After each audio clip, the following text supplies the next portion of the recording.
उत्तराखंड में pre SIR कार्यों की समीक्षा। अधिकारी बोले मतदाता मैपिंग को आसान बनाने के लिए आपसी समन्वय जरूरी। नए साल पर अल्मोड़ा मेडिकल कॉलेज को मिलेगी सौगात। 30 चिकित्सकों की होगी स्थायी नियुक्ति।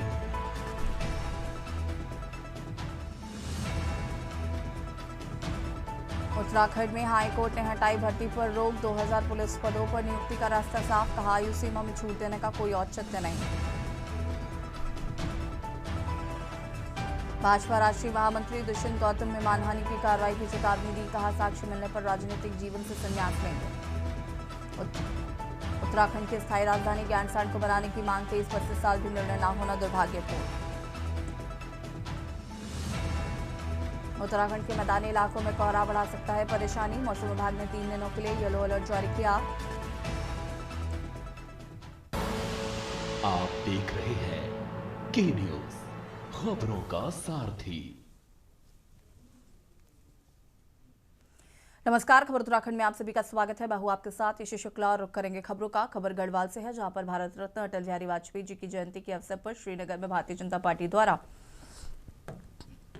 अटल स्मृति का भव्य आयोजन किया गया है। इस कार्यक्रम में भाजपा पदाधिकारियों, जनप्रतिनिधियों, कार्यकर्ताओं ने बड़ी संख्या में शिरकत कर अटल जी को नमन किया। सम्मेलन के मुख्य वक्ता कैबिनेट मंत्री डॉक्टर धन सिंह रावत ने अटल बिहारी वाजपेयी जी के व्यक्तित्व पर प्रकाश डालते हुए उन्हें राष्ट्रभक्ति और लोकतांत्रिक मूल्यों का प्रतीक बताया है। डॉक्टर रावत ने कहा कि अटल जी के नेतृत्व में भारत ने न केवल राजनीतिक स्थिरता पाई, बल्कि पोखरण परीक्षण और आर्थिक सुधारों के जरिए विश्व पटल पर अपनी सशक्त पहचान भी बनाई है।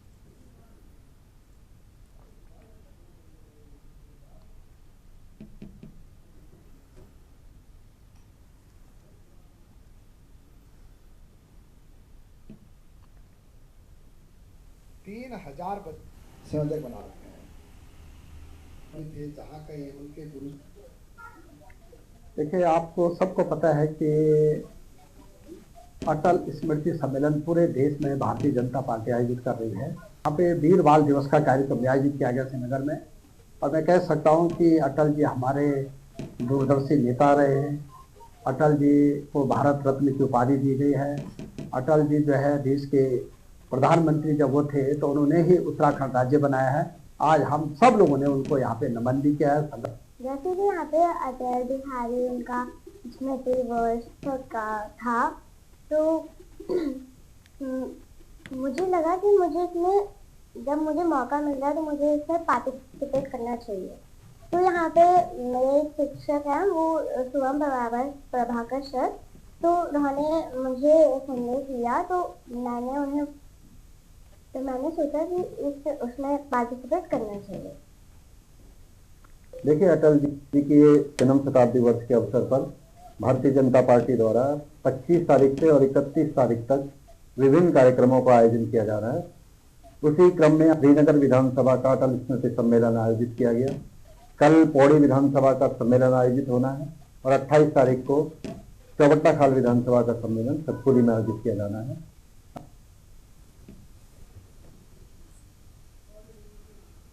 खबर देहरादून से है, जहां पर उत्तराखंड की राजधानी में यातायात नियमों की धज्जियां उड़ाना और पुलिसकर्मियों से उलझना एक युवक को भारी पड़ गया। दून पुलिस ने किशन नगर चौक पर हंगामा करने वाले युवक को गिरफ्तार कर उसकी स्कूटी सीज कर दी है। किशन नगर चौक पर तैनात पुलिसकर्मी जब ड्यूटी कर रहे थे, तभी बंदाल निवासी यशवर्धन बिना हेलमेट के स्कूटी चलाते हुए आया। उसने अचानक खतरनाक तरीके से यू टर्न लिया और विपरीत दिशा से आ रहे वाहन के बीच घुसने का प्रयास किया। जब ड्यूटी पर मौजूद पुलिसकर्मियों ने उसे रोका तो युवक नियमों का पालन करने के बजाय पुलिस और वहां मौजूद आम जनता से अभद्रता करने लगा। युवक ने सार्वजनिक स्थान पर काफी देर तक हंगामा किया और गाली गलौज की, जिसके मौके पर भारी भीड़ जमा हो गई। पुलिस ने आरोपी के खिलाफ सख्त रुख अपनाते हुए उसे धारा 170 BNSS के तहत गिरफ्तार कर लिया है।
खबर देहरादून से है, जहां पर प्रदेश सरकार के जन जन की सरकार जन जन के द्वारा अभियान के अंतर्गत डोईवाला ब्लॉक की न्याय पंचायत पांसी ग्रांट में एक बृहद बहुउद्देशीय शिविर का आयोजन किया गया है।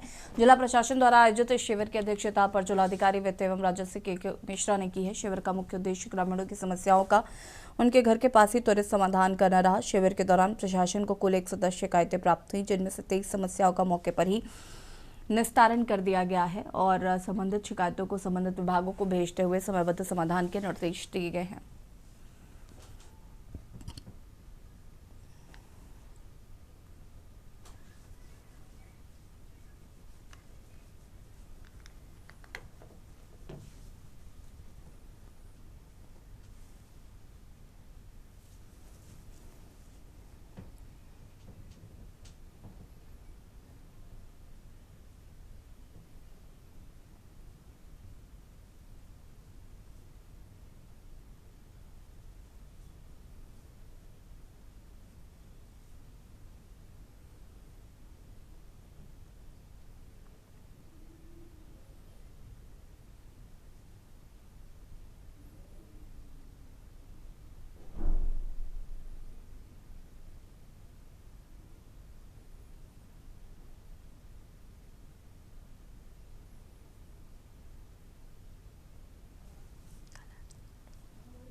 खबर देहरादून से है, जहां पर राजधानी में सामाजिक समरसता और परोपकार की एक अनूठी मिसाल देखने को मिल रही है। बालाजी सेवा समिति द्वारा 51 से अधिक निर्धय एवं जरूरतमंद कन्याओं के सामूहिक विवाह महोत्सव का भव्य शुभारंभ श्री श्याम कीर्तन के साथ किया गया। इस धार्मिक अनुष्ठान ने पूरे आयोजन को भक्तिमय और आध्यात्मिक रंग में सरोबार कर दिया। विवाह कार्यक्रमों की रूपरेखा तैयार की गई।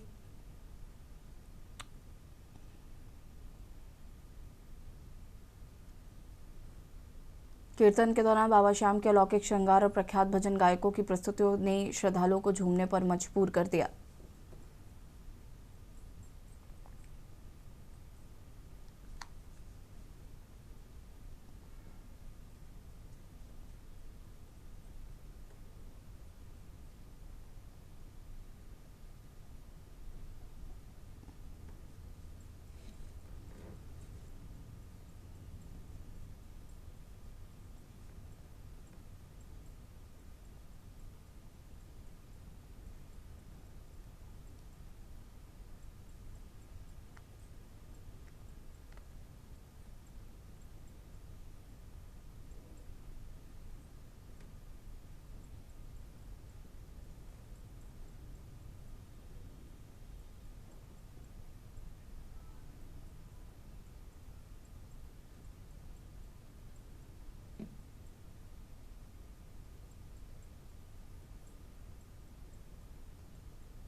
खबर देहरादून से, जहां पर भारत सरकार की युवा आपदा मित्र योजना के अंतर्गत 20 दिसंबर से शुरू हुए 7 दिवसीय विशेष आपदा प्रबंधन प्रशिक्षण कार्यक्रम का सफल समापन हुआ है। ये प्रशिक्षण सचिव उत्तराखंड राज्य आपदा प्रबंधन प्राधिकरण के दिशा निर्देशों पर तथा जिलाधिकारी एवं अपर जिलाधिकारी देहरादून के निर्देशानुसार संपन्न कराया गया। कार्यक्रम में 3 यूके बटालियन एनसीसी के 57 कैडेट्स ने सहभागिता की। प्रशिक्षण के दौरान कैडेट्स को भूकंप, बाढ़, भूस्खलन, वज्रपात, खोज एवं बचाव, रस्सी तकनीकी, रिवर क्रॉसिंग, प्राथमिक उपचार एवं आपातकालीन संचार उपकरणों के उपयोग की सैद्धांतिक एवं व्यावहारिक जानकारी दी गई।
खबर देहरादून से है, जहां पर उत्तराखंड के चर्चित अंकिता भंडारी हत्याकांड को लेकर प्रदेश में एक बार फिर सियासी घमासान तेज हो गया है। कांग्रेस पार्टी द्वारा मामले में सीबीआई जांच और मुख्य वीआईपी के नाम को उजागर करने के लिए आंदोलन के ऐलान के बाद भारतीय जनता पार्टी ने कड़ा रुख अपनाया। भाजपा के प्रदेश मीडिया प्रभारी मनवीर चौहान ने कांग्रेस के इन आरोपों को सिरे से खारिज करते हुए इसे चुनावी हथकंडा बताया है। मनवीर चौहान ने कांग्रेस पर पलटवार करते हुए कहा कि केंद्र और प्रदेश की भाजपा सरकार मातृशक्ति को सशक्त और सुरक्षित बनाने के लिए पूरी निष्ठा से कार्य कर रही है। उन्होंने आरोप लगाया कि कांग्रेस पार्टी ऐसे संवेदनशील मुद्दों को बार बार उठाकर न केवल राजनीति कर रही है, बल्कि अप्रत्यक्ष रूप से मातृशक्ति को अपमानित करने का भी काम कर रही है।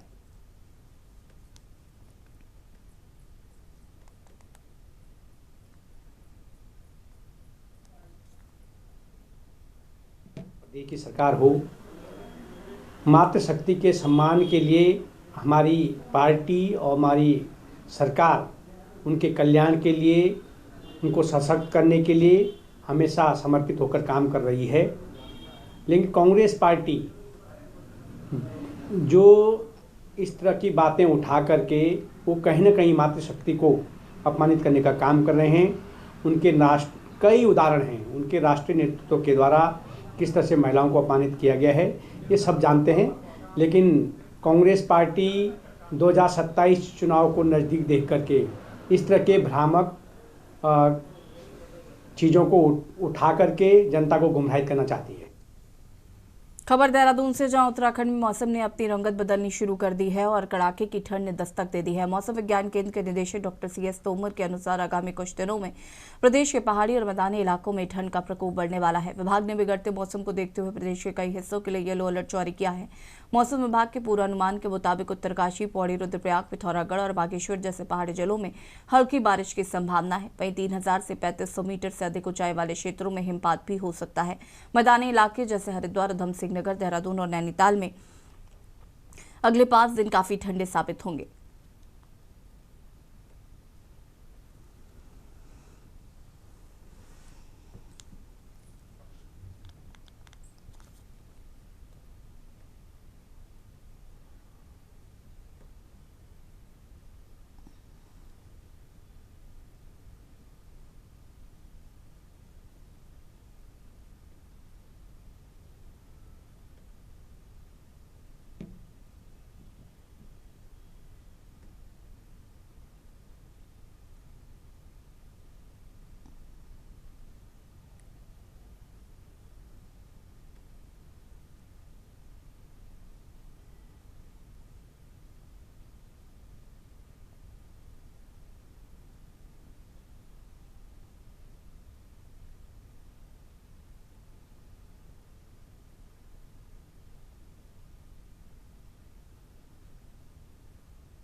और खबर उत्तरकाशी से, जहां पर नौगांव में 3 दिवसीय रवाई लोक महोत्सव का भव्य और रंगारंग आगाज हो गया है और इस महोत्सव का उद्देश्य रवाई क्षेत्र की समृद्ध सांस्कृतिक विरासत को संरक्षित करना है और नई पीढ़ी तक पहुंचाना है। कार्यक्रम के मुख्य अतिथि जिला पंचायत अध्यक्ष रमेश चौहान ने दीप प्रज्वलित कर मेले का विधिवत उद्घाटन किया। आध्यात्मिक और सांस्कृतिक संगम यहां देखने को मिला है।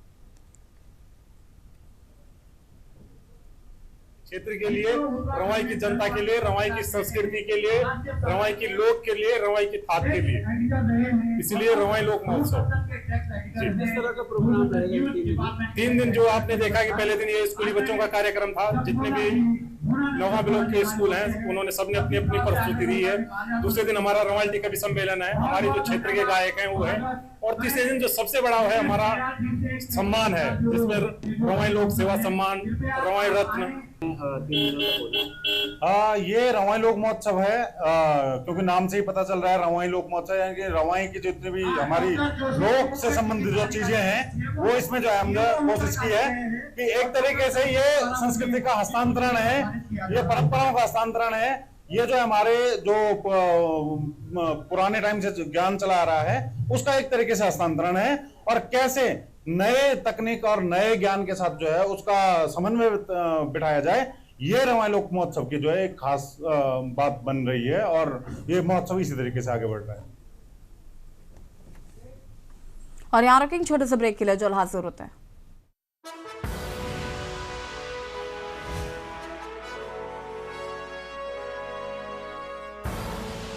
आप देख रहे हैं ब्रेक के बाद एक बार फिर से आप सभी का स्वागत है और देहरादून से खबर आपको बता देते हैं, जहां पर सीएम का ऑपरेशन कालनेमी का पर बड़ा प्रहार। ऑपरेशन कालनेमी में पकड़े गए 19 बांग्लादेशी, सीएम धामी ने ऑपरेशन कालनेमी की दी जानकारी। ऑपरेशन कालनेमी में 4,802 से अधिक का सत्यापन, 4,802 से अधिक लोगों का सत्यापन किया गया। 511 लोग गिरफ्तार किए गए हैं। ऑपरेशन कालनेमी के तहत 3 जिलों में 724 मुकदमे दर्ज किए गए हैं। पाखंड और ठगी पर सरकार का एक्शन, 19 बांग्लादेशी गिरफ्तार, 10 रिपोर्ट, सीएम के नेतृत्व में अवैध गतिविधियों पर कार्रवाई। आस्था की आड़ में अपराध नहीं चलेगा। 4,802 से अधिक लोगों का सत्यापन, 511 लोगों की हुई गिरफ्तारी।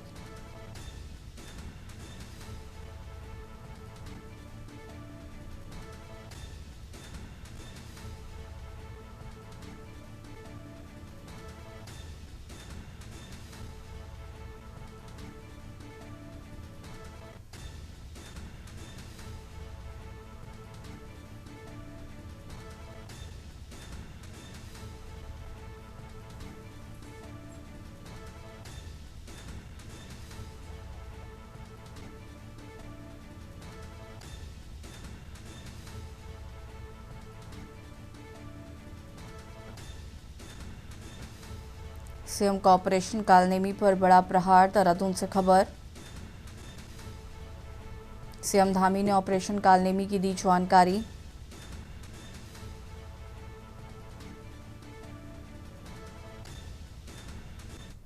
उत्तराखंड में धर्म के आड़ में पाखंड, ठगी और राष्ट्र विरोधी गतिविधियां अब नहीं चलेंगी। ऑपरेशन कालनेमी के तहत ढोंगी बाबाओं, फर्जी साधुओं, छद्म भेषधारियों के साथ साथ अवैध रूप से रह रहे बांग्लादेशी घुसपैठियों के खिलाफ कड़ा एक्शन लिया जा रहा है। अब तक 10 बांग्लादेशी नागरिकों को डिपोर्ट किया जा चुका है और शेष मामलों में गिरफ्तार कर विधिक कार्रवाई जारी है। फर्जी दस्तावेज, झूठी पहचान या धर्म के आड़ में उत्तराखंड में रहने वाले किसी को भी किसी सूरत में बख्शा नहीं जाएगा। मैं साफ कह देना चाहता हूं कि देवभूमि की अस्मिता से खिलवाड़ करने वालों के लिए उत्तराखंड में, देवभूमि में कोई जगह नहीं है। यहाँ किसी धर्म या समुदाय के खिलाफ नहीं है, किसी वर्ग के खिलाफ नहीं है, बल्कि कानून, सुरक्षा और आस्था की रक्षा का अभियान है और ये निरंतर चलता रहेगा। डोईवाला से खबर, जहां पर हवाई अड्डे पर हुई सलाहकार समिति की बैठक। देहरादून हवाई अड्डे पर सलाहकार समिति की बैठक हुई, जिसमें सांसद त्रिवेद और राजलक्ष्मी शाह ने अध्यक्षता की है। इंटरनेशनल एयरपोर्ट बनाने की तैयारी तेज, हवाई पट्टी के विस्तार पर बनी व्यापक सहमति। विस्तारीकरण प्रभावितों के हितों का रखा जाएगा ध्यान। हवाई अड्डे पर सलाहकार समिति की हुई बैठक।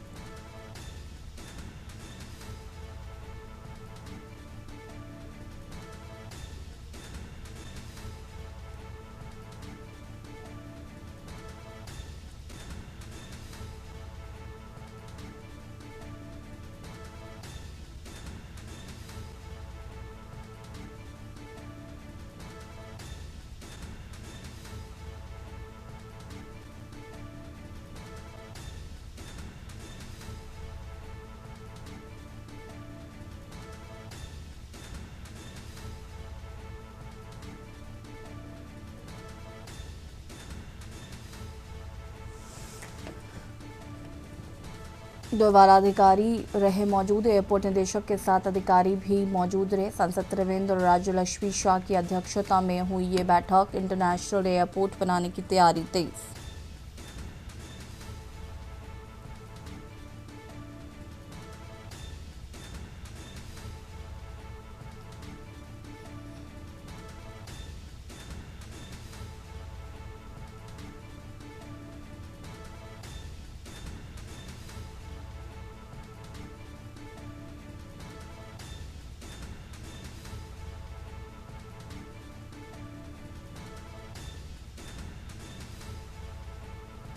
हवाई अड्डे पर हुई सलाहकार समिति की बैठक।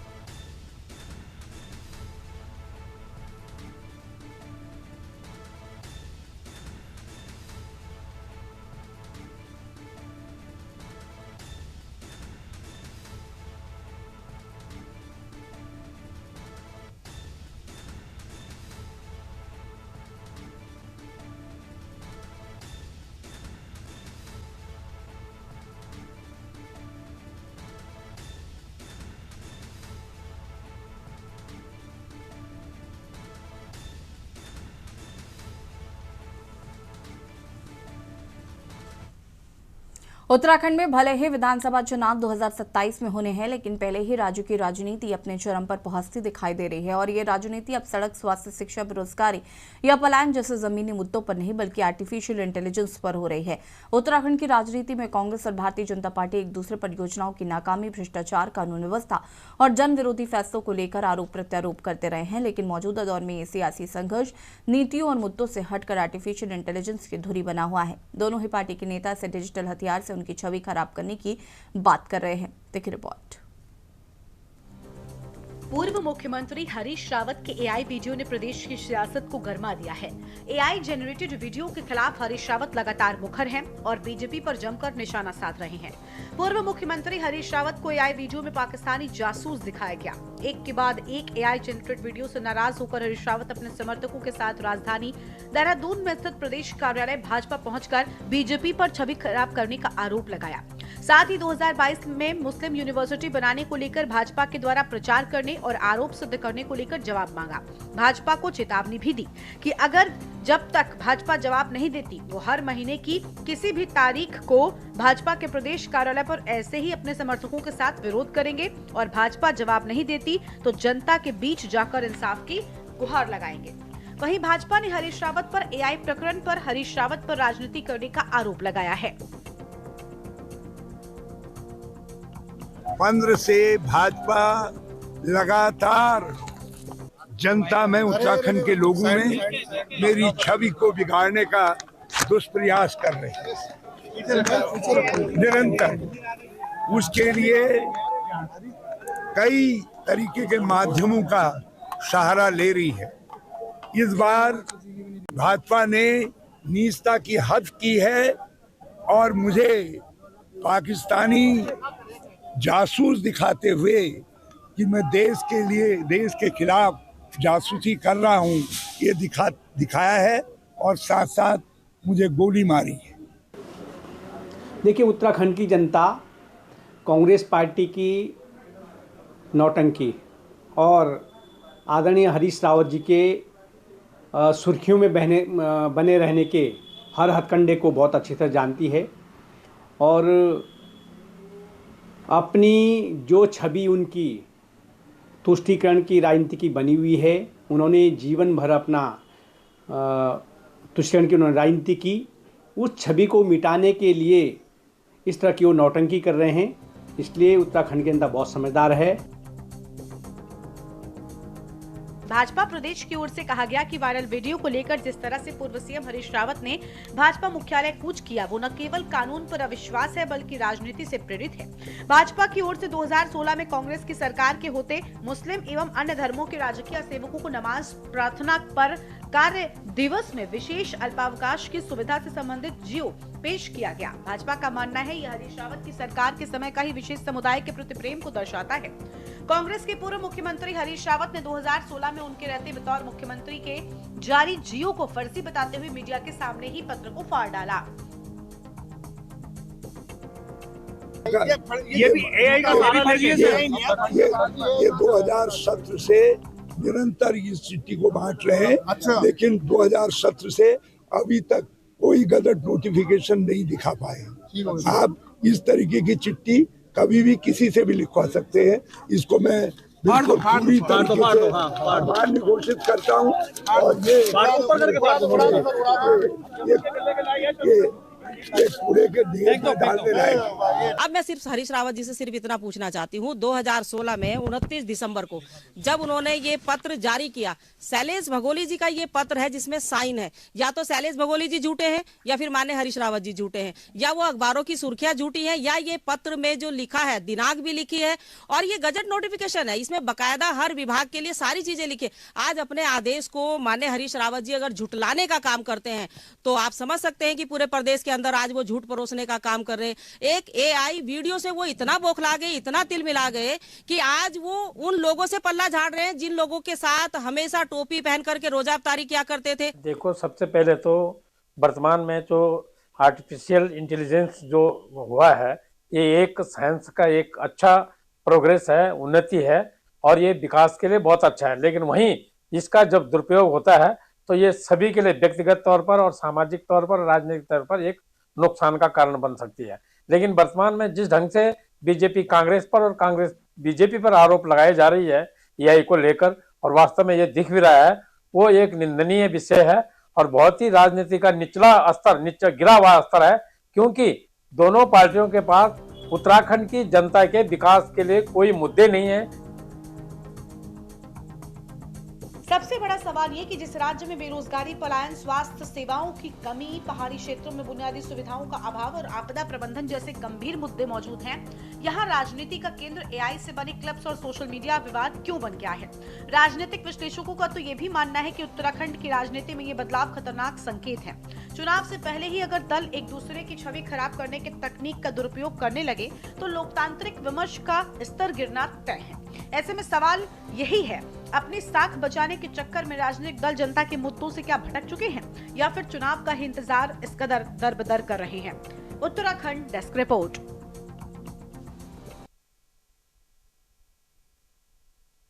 और खबर उत्तराखंड में फिलहाल इतना ही। देखते रहिए न्यूज़ इंडिया। नमस्कार।